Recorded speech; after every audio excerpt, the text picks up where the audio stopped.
35 pessoas foram detidas durante manifestações realizadas em diversos pontos da região do Jaçanã, na zona norte de São Paulo, na segunda-feira, segundo a Polícia Militar.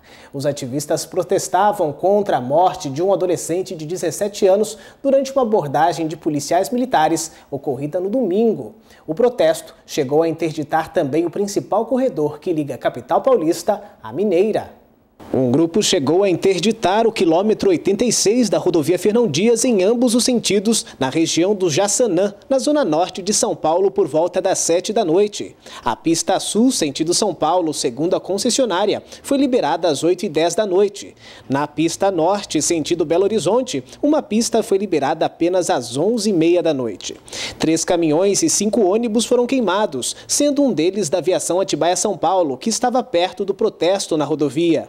Policiais chegaram à rodovia Fernão Dias para conter a ação dos manifestantes cerca de 20 minutos depois do início do protesto. Muito bem. A saída de coletivos de Atibaia com destino a São Paulo foi suspensa às 7h15 da noite. O último coletivo que partiu rumo à capital saiu de Atibaia às 7, mas retornou de Mariporã. Os ônibus que saíram de São Paulo para Atibaia depois do início do protesto seguiram pelo Rodoanel via Caieiras até Mariporã e para Atibaia na sequência. E nesta terça-feira, 34 dos 35 detidos suspeitos de participar dos atos de vandalismo durante os protestos foram liberados, segundo a polícia, por falta de provas.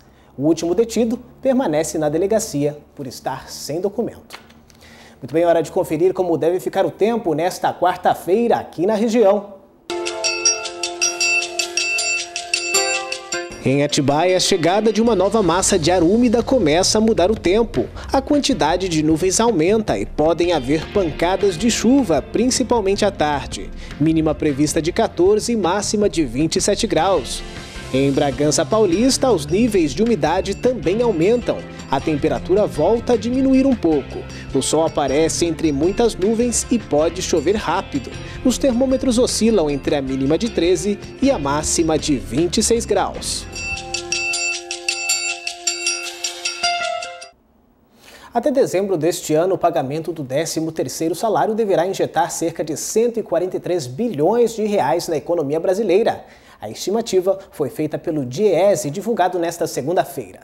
O valor previsto para este ano indica um crescimento de 9,8% frente a 2012. Cerca de 82 milhões de brasileiros serão beneficiados com um rendimento adicional de R$ 1.740 em média. Receberão o 13º salário os trabalhadores do mercado informal, inclusive empregados domésticos, os beneficiários da Previdência Social e os aposentados e beneficiários de pensão da União e dos estados. Dos cerca de 82 milhões de brasileiros que devem ser beneficiados pelo pagamento, perto de 30 milhões e 700 mil são aposentados ou pensionistas da Previdência Social. Os empregados formais somam 50 milhões e 600 mil pessoas, que correspondem a 61,4% do total. Dentro deste grupo, os empregados domésticos com carteira de trabalho assinada somam 1 milhão e 700 mil. Além disso, 760 mil pessoas são aposentadas e beneficiárias de pensão da União. E ainda segundo o DIEESE, o número de pessoas que receberão o 13º salário em 2013 é quase 3% superior ao calculado para 2012. E a seguir, pedido de verba solicitada pela Prefeitura, a Câmara de Atibaia tem a proposta de executar obras de conservação do casarão Júlia Ferraz, no centro histórico da cidade. É depois do intervalo, até já!